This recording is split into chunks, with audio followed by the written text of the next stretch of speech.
All right, guys, we're here to do chapter 6 of The Mouse and the Motorcycle, a peanut butter sandwich. Peanut butter sandwich. All right, I told you to be careful, scolded Keith when his parents had gone to dress and Ralph had crawled down his arm into his hand. It wasn't my fault the door blew shut. Ralph jumped from the hand to the bedspread. Though Keith was a friendly boy, even a generous one, Ralph still did not like the feel of skin against his paws. It must be terrible to go through life without fur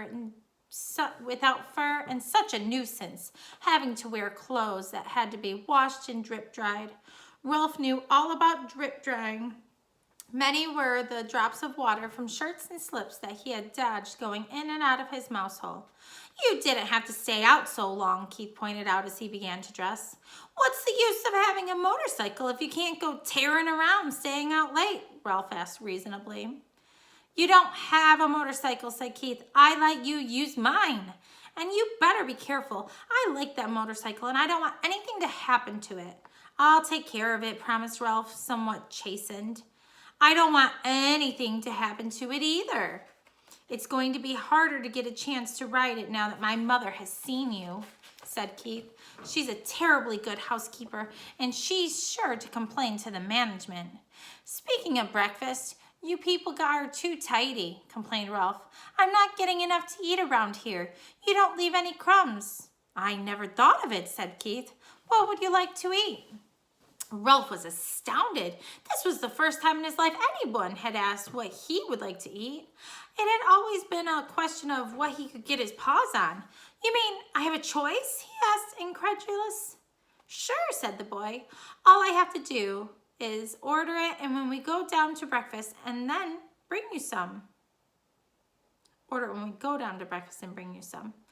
Ralph had to take time to think. After a diet of Zwieback and graham cracker provided by little children, bits of candy and an occasional peanut butter or apple core left by medium-sized children, or a crust of toast and a dab of jam left by an adult who had ordered breakfast sent up from room service, the possibilities of choosing his own meal were almost too much. I know what I'd like, Ralph said at last, but I don't know what you call it. Once, some people who said they were almost out of money stayed in these rooms. They had 4 children, all of them hungry, and they couldn't afford to go to the dining room, so they got some bread and spread it with something brown out of a jar and put some more bread on top of it. They whispered all the time they were eating because they didn't want the maid or bellboy to know that they were having a meal in their room. Afterwards, they all got down on their hands and knees and picked up every single crumb on the carpet so no one would guess that they had eaten in their rooms. It was a great disappointment. It smelled so good, like peanuts, only better. The boy laughed. It was a peanut butter sandwich. Sure, I'll bring you a peanut butter sandwich, or part of one. I'll eat part of it myself. It'll be kind of a funny breakfast, but I won't mind that. Where will you leave it? Asked Ralph. Keith thought for a moment. Where do you live? He said. In the knothole under the window.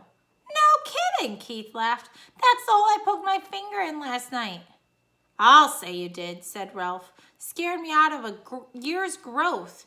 Nobody has ever guessed it's a mouse hole because it's a knothole instead of a chewed hole. I tell you what, said Keith, I'll bring you up part of a peanut butter sandwich and poke it through the knothole. Just like room service. Ralph could not have been more pleased with the suggestion. Oh, what about the motorcycle? He asked. Where are you going to leave that? In my suitcase, I guess.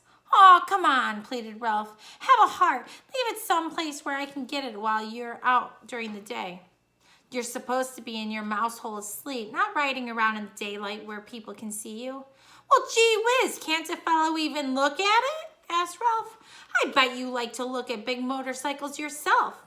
Yes, I do, admitted the boy. Well, I'll leave it back under the bed, like I said, but you promise not to ride it until after dark. Scott's honor. Ralph jumped off the bed and ran off to the knothole. Ralph's home was furnished with a clutter of things people drop on the floor of a hotel room. Bits of Kleenex, hair, ravelings, His mother was always planning to straighten it out, but she never got around to it. She was always too busy fussing and worrying. Now, as Ralph expected, she was dividing rye crisp crumbs among his squeaky bunch of little brothers and sisters while she waited to scold him. "Ralph, if I have told you once, I have told you 1,000 times," she began. "Guess what?" interrupted Ralph in an attempt to change the subject. "Somebody in 215 is going to bring us a real peanut butter sandwich." "Ralph!" cried his frightened mother. "You haven't been associating with people." "Aw, he's just a boy," said Ralph, deciding to keep the complete story of the dangers and glories of the past night to himself. "He wouldn't hurt us. He likes mice." "But he's a person," said his mother. Look at this cute picture. Look at Ralph and his mom and all those little babes. Right. "That doesn't mean he has to be bad," said Ralph. "Just like Pop used to say, people shouldn't say all mice are timid just because some mice are, or that all mice play when the cat's away just because some do." "Just the same, Ralph," said his mother, "I do wish you would be more careful whom you associate with. I am so afraid you'll fall in with the wrong sort of friends." "I'm growing up," said Ralph. "I'm getting too old to hang around a mouse nest all the time. I want to go out and see the world. I want to go down on the ground floor and see the kitchen and the dining room and the storeroom and the garbage cans out back." "Oh, Ralph," cried his mother, "not the ground floor, not all the way down there. You aren't old enough." "Yes, I am," said Ralph stoutly. "There's no telling what you might run into down there. Mouse traps, cats, poison. Why, out of the garbage cans, you might even be seen by an owl." "I don't care," said Ralph. "Someday I'm going downstairs." "But think of the owls, Ralph," implored his mother. "We moved into the hotel because of the owls. It was after your Uncle Leroy disappeared and his bones were found in an owl pellet." The mouse's plea was interrupted by the sound of Keith returning to room 215. "Now you'll see," said Ralph to his mother, and waited, anxious lest his friend let him down. Sure enough, Keith came to the knothole. "Psst," he whispered. "Here it is. The waitress thought I was crazy ordering a peanut butter sandwich along with my cornflakes for breakfast. But here it is." He stuffed half a sandwich a bit at a time into the hole, where Ralph seized the pieces and pulled them all the way through. "Listen, we're going to be gone most of the day. The dining room is packing us a picnic lunch, and we're going to drive along some of the back roads and visit some old mining towns." "Thanks a lot," Ralph managed to say with his mouth watering. "Have fun." "See you tonight," said Keith. "Have a good day's sleep." Ralph's mother could not help by being impressed by the sight of that peanut butter sandwich. "Just like room service," she marveled. "Why, it's peanut butter and jelly sandwich, and it even has butter in it." "I told you he would bring it," Ralph could not help boasting, even though his mouth was full.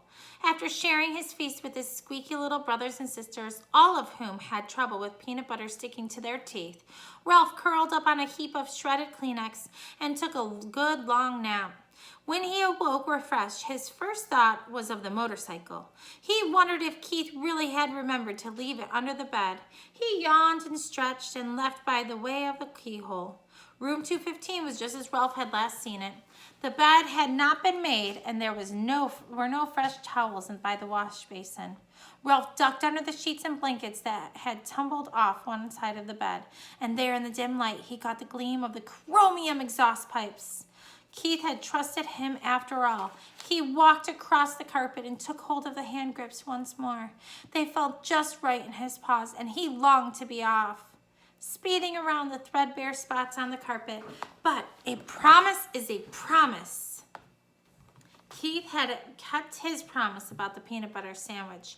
Ralph would keep his about not riding the motorcycle in the daytime. He tried to satisfy himself by walking around the motorcycle in the dim light under the bed, admiring all over again the sleek design of the machine. Ralph was lost in admiration and daydreams of speed and power, when suddenly the door opened and the maid entered. It was too late to make a dash for the mouse hole. The maid stripped the blankets and sheets from the bed, shedding unwelcome light on Ralph and the motorcycle. Her feet in white sneakers moved lightly as she gathered up the sheets and pillows and towels and dropped them with a soft plop beside the open door.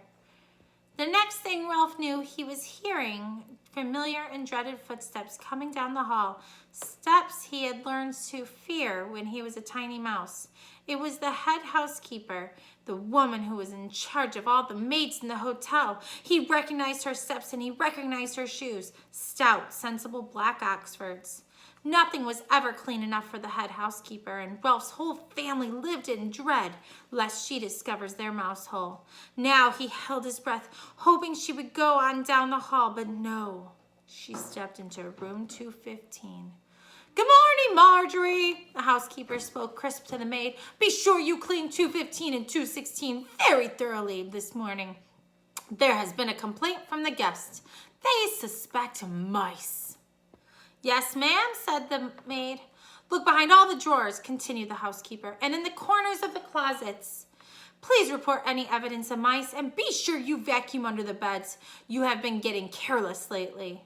With that, she walked briskly down the hall. "Old grouch," muttered the maid as she reached into the hall for something that produced a sound that struck terror into Ralph's heart. It was the clang of the vacuum cleaner attachments banging together. Oh snap. Can Ralph get out before?